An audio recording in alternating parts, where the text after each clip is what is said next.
성경을 66권을 통하여서 기록을 하고 있는데 여러 내용들이 방대하게 기록이 되어 있습니다만 그걸 줄여서 핵심을 이야기를 한다면 6가지의 내용으로 구분을 해서 성경을 보면 굉장히 쉽게 이해를 할 수가 있습니다.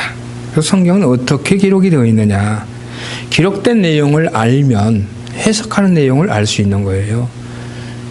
저희 교회에 여러분들이 지금 오늘 오셨는데 오는 방법을 알면 여러분들 돌아가는 방법을 알지요.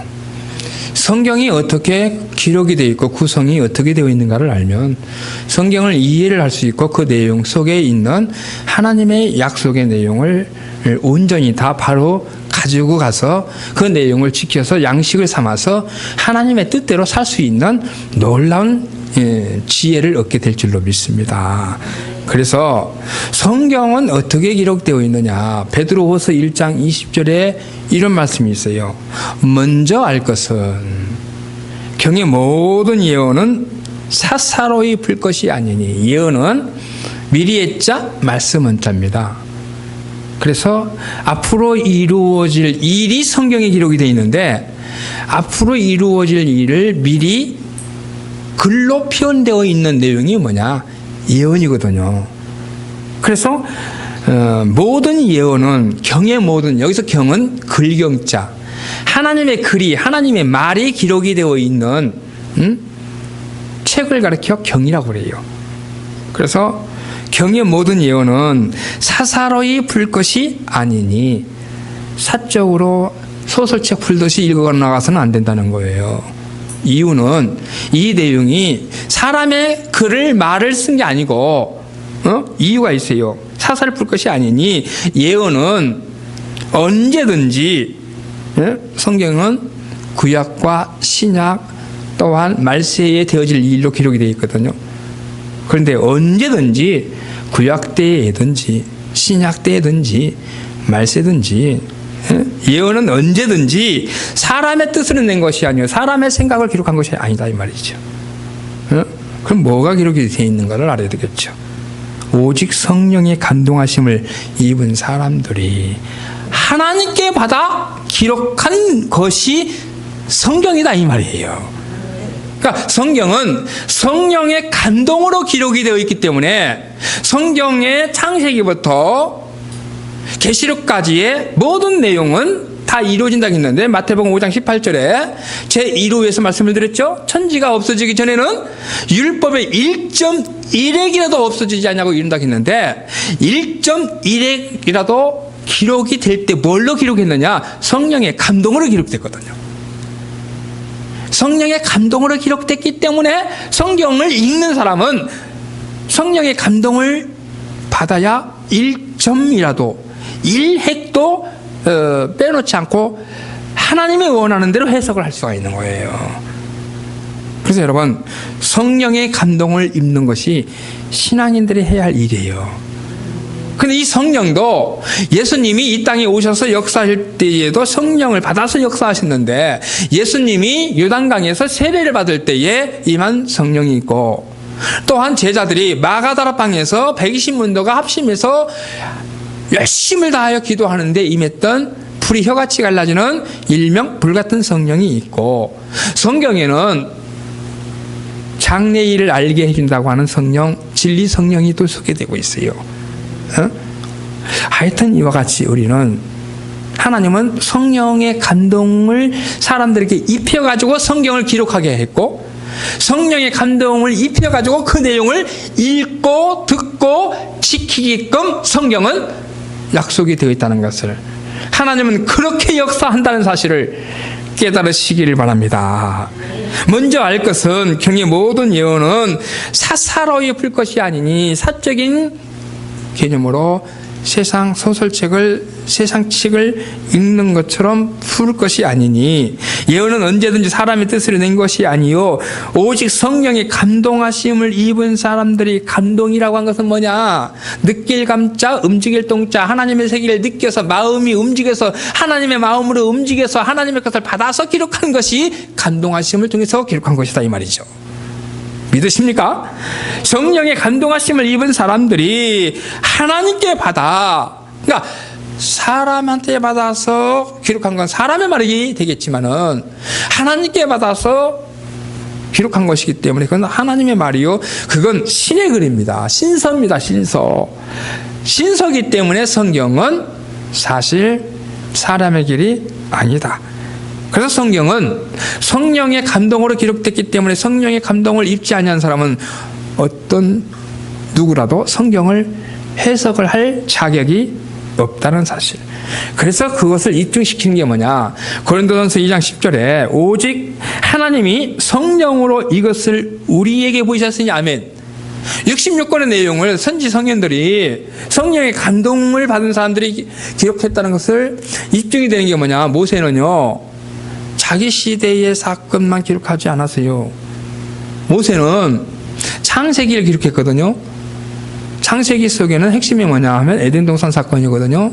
에덴 동산 안에는 아담 하와가 있었죠. 근데 이 아담은요 모세가 있기 전 2500년 전 사람이에요. 응? 그러면 2500년 전에 있었던 사건을 마치 그 자리에 자기 사는 시대에 있었던 것처럼 상세하게 기록을 하고 있어요. 제가요 의정부에서 지금 목회하고 있는데, 의정부에도 신곡동에 있는데, 의정부시 신곡동에 있는 또는 우리 교회 안에 있는 내용 말고는 지금 안 보여요. 알 수도 없어요. 그러니까 신곡동에 이루어진 일도 다 몰라요. 의정부 거는 그만두고, 대한민국 거는 그냥 그만두고. 그런데 모세는 2500년 전에 있었던 에덴 동산 사건을 마치 그 시대에 살았던 사람보다 더 상세하게 그것을 기록을 하고 있다는 것은 사람의 힘이 아니고 성령의 감동으로 기록이 되어 있다, 이 말이에요. 깨닫길 바랍니다. 성령의 감동의 역사는요 사람의 힘을 알 수가 없고요, 이 성령의 감동을 기록한 것은 하나님의 세계를 기록하는 거예요. 스가랴가요 잠자는 자 가운데서 잠에 깨우고 난 다음에 뭔가 봤어요. 무엇을 보느냐라고 하니까 승금등대가 보이나이다 라고 해놓고서 이것저것 다 본 다음에 뭐라고 하는지 알아요? 이것들이 무엇입니까? 보기는 보았는데 그 내용이 무엇인지를 모르고 봤다는 거예요. 무슨 얘기냐, 하나님의 세계는 인간의 힘으로 알 수 있는 게 아닙니다. 성령의 감동을 통해서만이 볼 수 있고 성령의 감동을 통해서만이 알아낼 수 있는 것이 성경 속에 있는 하나님의 약속의 생명의 말씀인 줄로 믿습니다. 그래서 성경은 성령의 감동으로 기록되어 있는 줄로 믿습니다. 그래서 성령의 감동으로 기록된 것을 우리는 성령의 감동으로 그 내용을 읽고 듣고 지키는 자가 되어야 돼요. 만약입니다, 성령의 감동을 받지 않고 성경을 보거나 해석을 하면 어떤 해석이 되느냐, 억지 해석이 되고 억지 주장이 되는 거예요. 성경을 억지로 풀면 멸망당한대요. 베드로후서 3장 16절에 보게 되면 이런 말씀이 있어요. 또 그 모든 편지에도 이런 일에 관하여 말하였으되 그 중에 알기 어려운 것이 더러 있으니. 성령의 감동으로 기록된 것은, 하나님의 세계를, 영의 세계를 기록한 것은 사람의 힘으로 알 수가 없고 알기 어려울 수밖에 없는 거예요.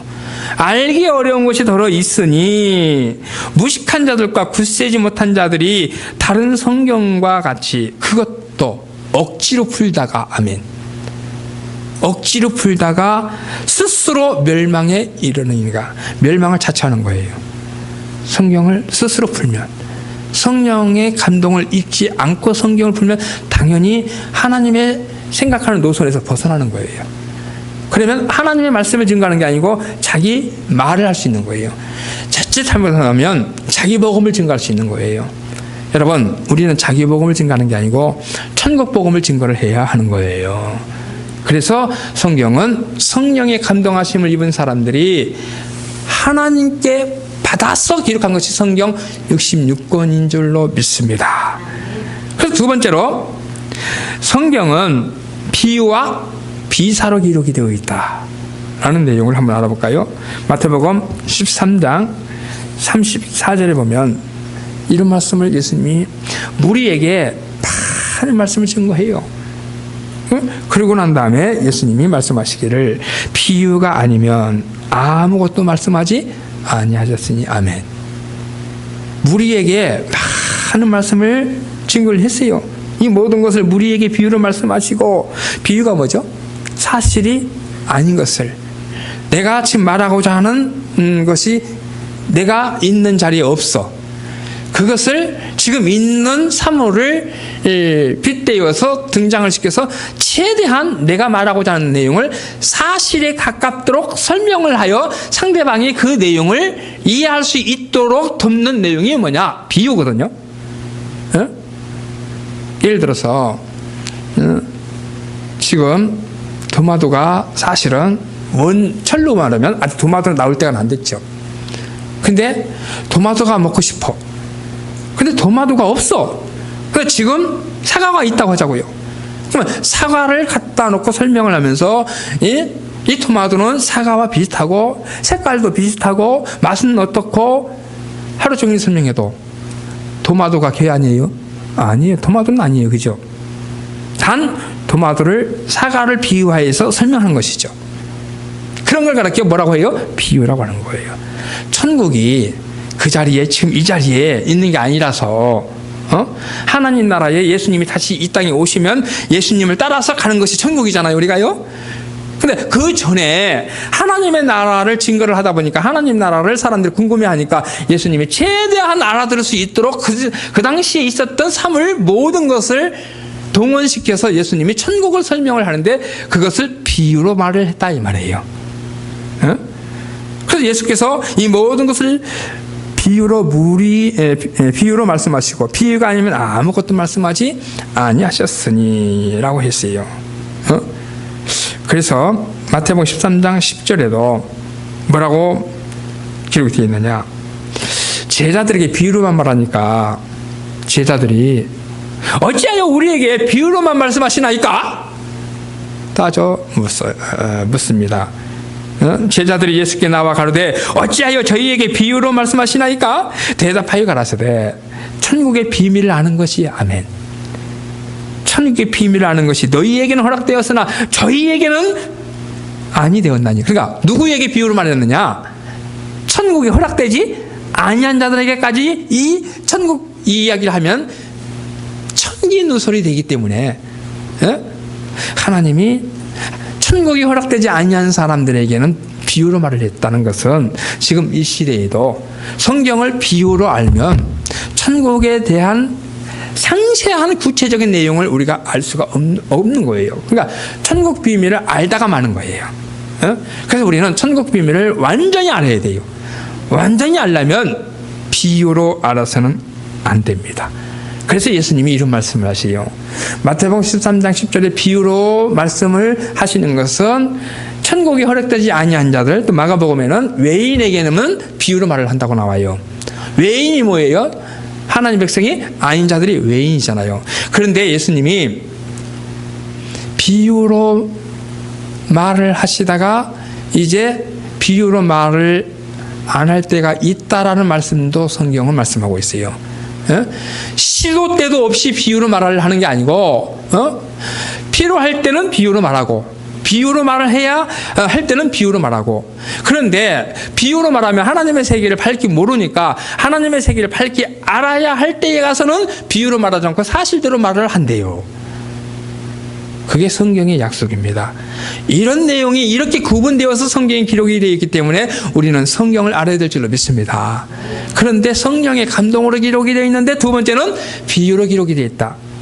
그런데 이 비유로 기록한 것은 하나님의 세계를 성령의 감동으로 말을 하니까 하나님의 세계를 말을 하는 거니까 땅의 세계를 말하는 게 아니고 땅에 있는 사람들에게 하늘의 세계를 말을 해야 하다 보니까 하늘과 땅의 세계를 지금 연결을 시켜야 하다 보니까 비유로 말을 했는데 그 비유로 말한 내용을 다시 또 성령의 감동을 받아서 그 내용을 속의 내용을 알아야 돼요. 그래서 요한복음 16장 25절에 이런 말씀을 합니다. 이것을 비사로 너희에게 일렀거니와. 이것은 성경에 기록되어 있는 천국에 관련된 것을 이 말이죠. 하나님의 세계에 대해서, 예수님의 세계에 대해서, 또는 예수님이 이 땅에 다시 오실 사건에 대해서 다 비사로 말을 했다는 거예요. 비사라는 것은 비유로 말을 했다 이 말이에요. 이것을 비사로 너희에게 일렀거니와 때가 이르면 다시 비사로 너희에게 이르지 않고. 이게 답이 나왔어요. 뭐가 이르면, 때가 이르면, 그러니까 천국의 비밀을 비유로 말을 해야 할 때가 있고, 그것을 속의 내용을 하나도 숨기지 않냐고 온전히 다 내용을 밝혀서 하나님 백성들이 그 내용을 완전히 알아서 완전히 지키게끔 해야 할 시대도 성경은 구분을 해서 기록을 했다는 것을 이 내용을 통해서 깨달을 수 있는 거예요. 이런 내용을 아는 것이 하나님의 마음을 읽는 것인 줄로 믿습니다.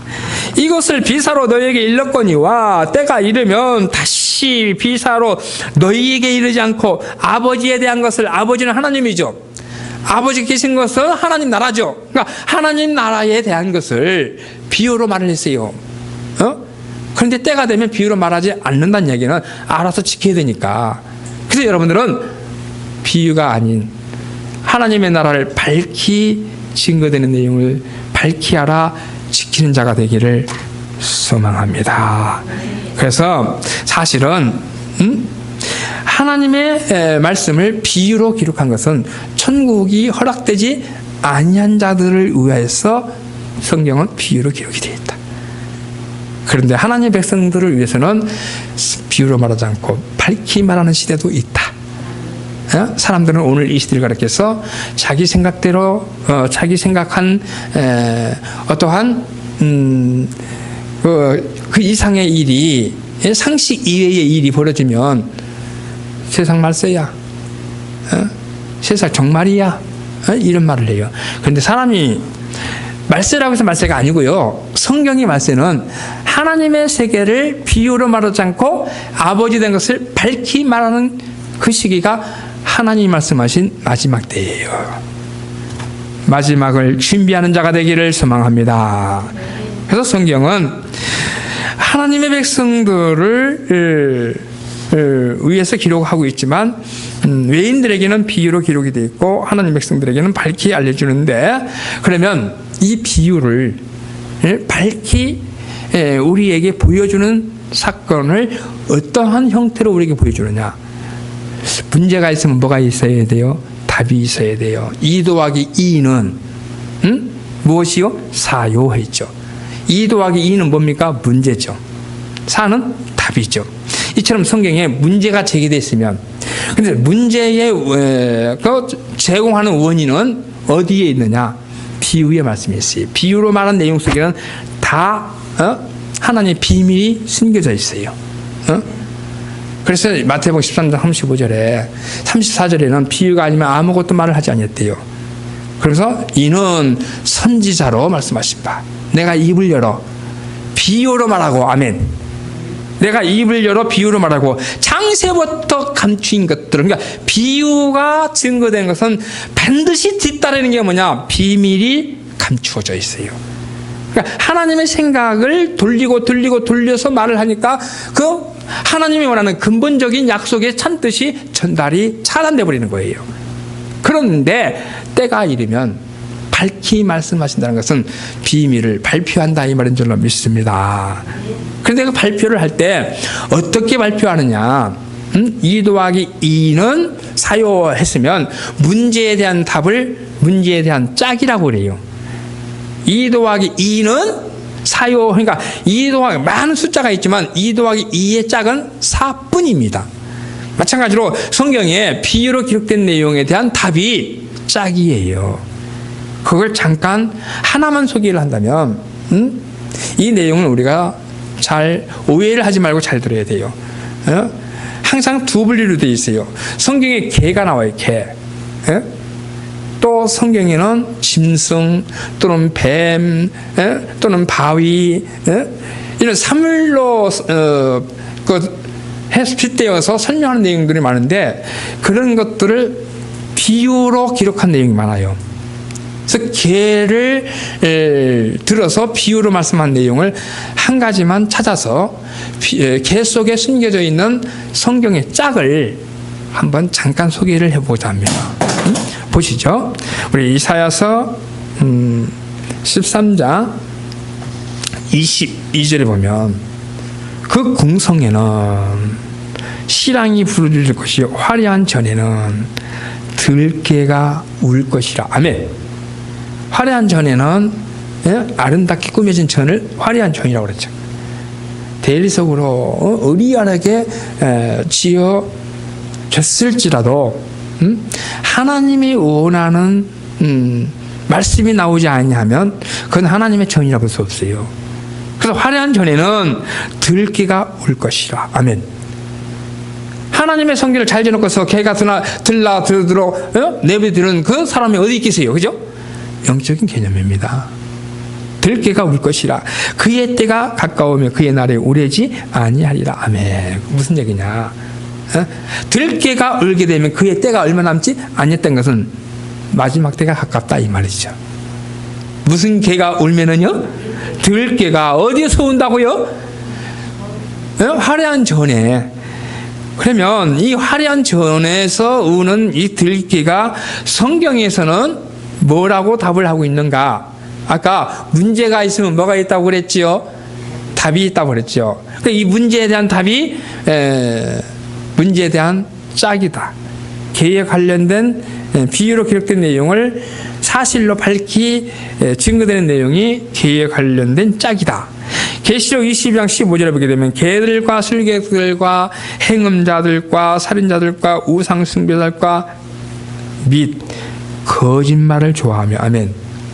개들, 술객들, 행음자들, 살인자들, 우상숭배자들 다 개는 술객을 말하고, 술객은 마술사들이죠. 마술사는 어떤 자들이에요? 예? 사람을 속여서 사람들에게 즐거움을 주는 게 뭐예요? 술객, 마술사들이잖아요. 술객들과 행음자라는 것은 간음을 행하는 자들이죠. 살인자는 사람을 죽이는 자죠. 우상숭배자는 거짓을 섬기는 자들이죠. 우상숭배자들과 및 거짓말을, 공통점이 나오네. 거짓말을 뭐하며? 좋아하며 지어내는 자마다 성 밖에 있으리라. 성경이 말하는 개는 거짓말을 지어내는 자인 줄을 믿습니다. 그런데 하나님은 이렇게 개라고 하는 그 내용 속에 뭘로 포장을 했느냐? 거짓말을 뭐 하는 자? 지어내는 자. 그러니까 거짓말을 지어내는 자가 있을 것을 하나님이 비유로 포장한 거예요. 그러니까 앞으로 성경에 개 하면 진짜 들의 개도 아니고 집안에서 키는 애완견도 아니고 또 훈련을 해서 사냥을 하는 세퍼드도 아니고 진돗개도 아니고 성경이 말하는 진짜 하나님이 말씀하고자 하는 밝혀지는 내용의 개는 거짓말을 하는 자인 줄로 믿습니다. 거짓말을 짐승이 합니까? 사람이 합니까? 사람이. 짐승은 대려 거짓말 안 해요. 거짓말을 하는 사람, 거짓말로 잘못된 길을 미혹하는 사람들을 빗대어 성경은 개라고 하는 줄로 믿습니다.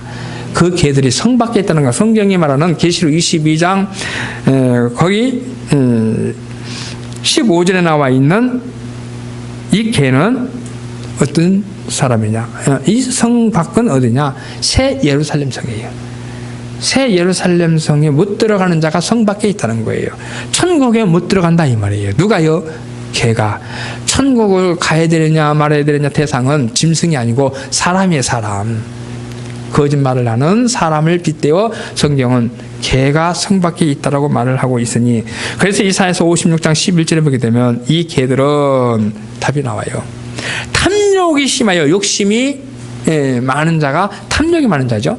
탐욕이 심하여 족한 줄을 알지 못하는 자요. 그들은 몰각한 목자들이라 다 자기 길로 돌이키며 어디에 있는 자이든지 자기 이만 도모하며. 다 같이 여기 보니까 그들은 몰각한 무엇들이라? 목자들이라. 이 개들은 탐욕이 심하여 족한 줄을 알지 못하는 자요. 그들은 몰각이 뭐냐? 몰각. 여기서 떨어질 몰자, 깨달을 각자예요. 깨달음이 없는 자, 깨달음의 위치에서 떨어져 신앙이 몰락하는 자를 가르쳐 몰각한 무엇이다? 목자다. 그러니까 깨달음의 위치에서 떨어졌으니까 깨달음 받지 못한 자니까 하나님 말씀과 거리가 먼 내용을 증거하는 자가 성경이 말하는 개들인 줄로 믿습니다. 이렇게 성경은 비유로 기록된 것이 때가 이르면 비유로 말하지 않고 아버지 된 것을 밝히 이른다고 했으니까 이제 보세요. 개는 앞으로 실상에 멍멍멍 짖는 개가 아니고 거짓말을 지어내는 자로 이해를 하면 성경에 아마 무리가 없을 겁니다. 그래서 성경의 개의 짝은 거짓을 말하는 사람, 거짓 목자 또는 거짓 선지자, 거짓을 행하는 무리들, 같은 말이죠.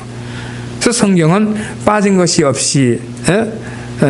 없는 짝으로 기록되어 있으니 성경의 어떠한 내용도 짝으로 깨닫기를 원합니다. 성경에요, 해가 나오는데요, 시편 84편 11절을 보게 되면 이런 말이 나와요. 여호와 하나님은 해요 방패시다. 아멘. 그러니까 성경에 해를 입은 여자가 나오거든요. 계시록 12장에 보면 해를 입은 여자라고 하면, 이 해를 입었다 하면 진짜 저 공중에 해가 과학자들에 의하면 6,000도가 나간다고 얘기를 하는데, 해의 온도가, 그러면 해를 입은 여자가 있다고 한다면 실상이 여자는 아닐 거 아니에요. 해는 여호와 하나님은 무엇이요? 해요 했으니까 해는 하나님이니까 하나님을 입은 자는 성경의 말씀이 육신이 되신 예수 그리스도인 줄로 믿습니다. 그러니까 이와 같이 해를 입은 여자 하면 그냥 해를 입은 여자로 우리가 받아들이면은 하나님의 생각과는 거리가 멀어져 버리는 거예요. 그러니까 해로 해석하는 그 자체는 자기가 아무리 충실히 믿고 싶어도, 충실히 하나님 말씀을 대언하고 싶어도 그 사람은 거짓말을 하는 거짓 선지자가 되고 마는 거예요. 자기 의지와 상관없이. 그래서 거짓말을 하고 싶어서 거짓말하는 게 아니고 성경의 내용을, 비유의 내용을 비유로 그대로 있는 그대로 문자 그대로 해석을 하게 되면은 거짓을 저지르고 만다 이 말이에요. 거짓을 지어내는 자가 되고 만다는 거예요. 그러니까 앞으로 성경에 나오는 해는 하나님으로 생각하시면 돼. 해를 입은 여자가 나온다. 일어나라, 빛을 보아라, 발하라. 그러니까 진짜 빛을 발하는 게 아니고 하나님의 영광된 일을 하는 게 뭐 하는 거예요? 빛을 발하는 거예요. 성경이 또 이런 말씀도 있어요. 너희가 마땅히 율법과 증거의 말씀을 쫓을지니 너희 말하는 바가 이 성경에 맞지 않으면 아침빛을 보지 못하리라. 이런 말이 나와요. 성경과 틀린 말을 하면 아침빛을 못 본다고 하면 예수 안 믿는 사람들은 성경과 당연히 맞는 말 할 일은 없죠. 당연히 성경에서 벗어난 말을 하겠죠. 그럼 예수 안 믿는 사람들은 오늘 저녁이 지고 내일 아침에 해가 뜨기 전에 다 죽어야 돼요. 그죠? 그런데 예수 안 믿는 사람들이 예수 믿는 사람보다 경우에 따라서 더 잘 살아. 더 잘 먹고 잘 살아. 그죠? 그럼 여기서 말하는 빛은, 태양은 실상에 아침에 동쪽에서 떴다가 서쪽으로 지는 천체에 떠 있는 해와 달과 별이 아니고 비유로 기록된, 비유로 말씀한 내용이에요. 사실로 말하면 이 해는 여호와 하나님인 줄로 믿습니다. 이렇게 성경은 어떻게 기록이 되어 있느냐? 성령의 감동으로 기록됐다 보니까 하늘의 세계를 다 비유와 상징으로 기록한 거예요. 그런데 해를 하나님으로 상징하고 개를 거짓말을 하는 사람으로 말을 하고, 성경에 이스라엘 얘기가 나오거든요. 이스라엘의 무차 순의 수가 바다 모래같이 많을지라도 남은 자만 구원을 얻는다라고 했는데, 이스라엘 백성은 우리나라 경상북도 인구 정도도 채 안 돼요.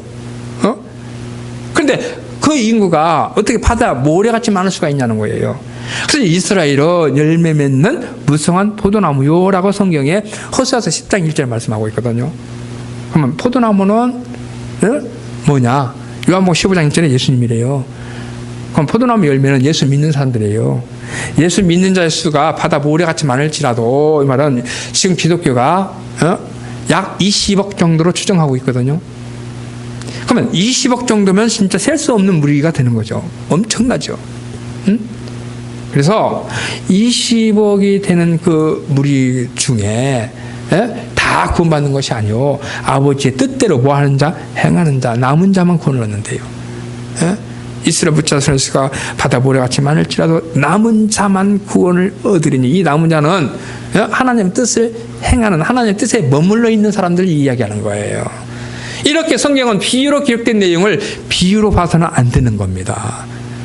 그래서 성경은 성령의 감동으로 기록되어 있기 때문에 짝의 내용을 통하여 하나님의 말씀을 바르게 해석을 해야 하나님의 뜻 안에 머물러 있게 된다는 사실을 우리 깨달아야 될 줄로 믿습니다. 그리고 성경은 시대와 시대를 넘는 내용 속에서도 하나님의 뜻은 신구약의 내용 속에서도요, 보세요. 구약의 역사한 내용이 신약을 시대를 넘어서 또 말세를 향하여 하나님의 역사가 계속 전개되는데, 그런데 중요한 건 창세기 때 기록된 것이 끝나고 구약에 역사했던 것이 신약과 절단이 되고, 이게 아니에요. 신구약이 다 연결이 돼요. 구약의 말씀이 신약으로 연결이 되고, 신약의 말씀이 계시록으로, 말세로, 예수 재림의 사건으로 연결이 되는데, 그런 역사는 어떻게 해서 그것이 가능하냐? 선지자를 빙자한 비유로 기록을 하였기 때문에 그게 가능한 거예요. 빙자라고 하는 것은 무슨 얘기냐? 나무를 핑계하여서 자기 말하고자 하는 내용을 전달하는 걸 빙자라고 그래요. 아빠, 형 대학교 들어갈 때 옷 사줬지? 나 오늘 대학교 입학했는데. 무슨 말이죠? 나도 옷 사달라는 얘기인데, 옷 사달라는 얘기는 표면적으로 한마디도 표현을 했지 않았어요? 안 했지요. 형의 이름을 빗대어 자기의 목적을 추구하기 위해서 하는 걸 그렇게 형의 이름을 빙자했다라고 하는 거예요. 그래서 성경에는 선지자를 빙자했다. 이사야가 한 말을 빙자하여 예수님이 받을 성령을 예언한 게 있어요. 이건 이사야를 빙자하여 예수님에게 이루어질 것을 말한 내용이니, 이게 이사야를 빙자한 예언이다, 이렇게 말할 수 있어요. 이사야서 61장 1절을 보게 되면 주 여호와의 신이 내게 임하셨으니 이는 여호와께서 내게 기름을 부으사, 이런 말이 나와요. 아멘. 주 여호와의 신이 내게 뭐 하셨으니? 임하셨으니. 쭉 보면 이 내용이 신약 성경과 곧바로 연결이 됩니다. 근데 이 내용을 답을 드린다면 주 여호와의 신이라고 되어 있는데, 예수님이 받을 성령을 이사야가 미리 말했는데, 이사야하고요 예수님하고는 연대가 한 800년 전 사건이에요. 이사야가 예수님이 오시기 전 약 800년 전에 나타나서 역사한 하나님이 이스라엘에 세운 선지자였어요. 그런데 그 800년 이후에 되어질 일을 이사야가 뭐라고 말을 하느냐? 주 여호와의 신이 내게 임하셨으니, 여기는 주 여호와의 신이 내게 임했다고 되어 있고요. 누가복음 4장 17절에서는 누가는 뭐라고 기록하고 있느냐? 선지자 이사야의 글을 드리거늘. 그러니까 예수님이 설교할 때요, 그냥 생각나는 데 하는 게 아니고요, 오늘 이 시대에 우리도 설교할 때 본문을 읽고 그 다음에 본문에 따라서 설교를 하듯이 예수님도 그렇게 설교를 하셨던 것 같아요.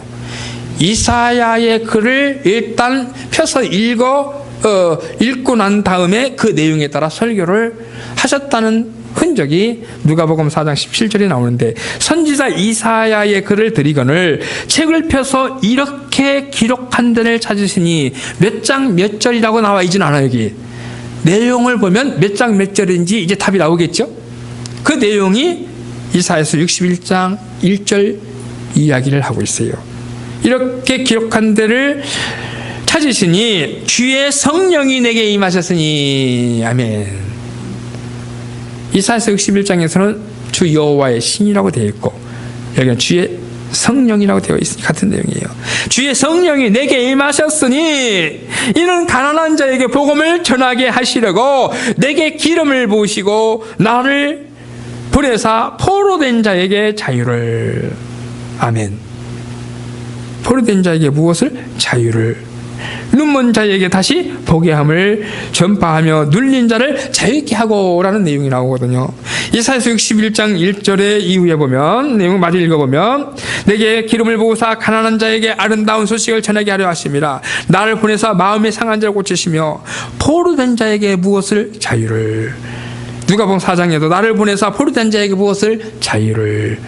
이사야가 한 내용, 이사야가 기록한 내용은 이사야 시대에 이루어진 게 아니고 예수님 시대에 예수님에게 이루어질 일을 말한 거예요. 이게 이사야를 빙자한 비유인 줄로 믿습니다. 이걸 가르쳐 성경은 호세아서 12장 10절에 이런 말씀을 합니다. 내가 여러 선지자에게 말하였고 이상을 많이 보였으며, 하나님의 세계를 환상으로 여러 가지 형태로 보여준 걸 이상이라고 하죠. 이상을 보였으며 선지자들을 빙자하여, 아멘, 선지자들 빙자하여 비유를 베풀었노라. 할렐루야. 그래서 선지자를 빙자한 비유로 기록이 되어 있다. 그리고 성경에는요, 모세를 통하여 하나님 역사했는데 이런 말을 했어요. 또 나 같은 선지자를 너에게 세울 것이다 라고 신명기 18장 15절에 말씀을 해요. 사도행전 3장 20절에 보게 되면 그 나 같은 선지자가 누군가 하고 찾아보니까 그리스도로 성취가 돼요. 그러니까 모세 같은 선지자를 보내준다고 해놓고서 예수님으로 이루어졌어요. 그러니까 모세는 예수님을 빙자한 내용입니다. 예수님이 오실 거에 대한 모세를 빙자한 비유였어요.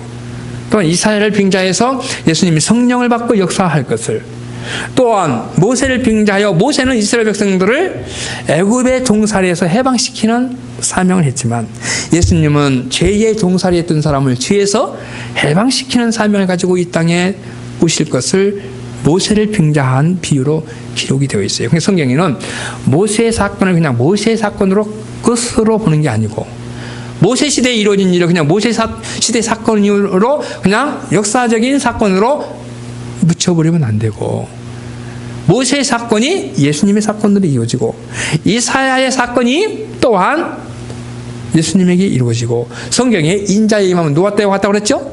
노아 때 사건이 인자 때 예수 재림 때의 사건을 또 말하고 있고, 이렇게 성경에는 선지자를, 여러 선지자들을 빙자한 비유로 기록된 내용이 성경에 사실 신구약 내용을 연결시키는 가교의 역할을 하였다라고 볼 수가 있습니다.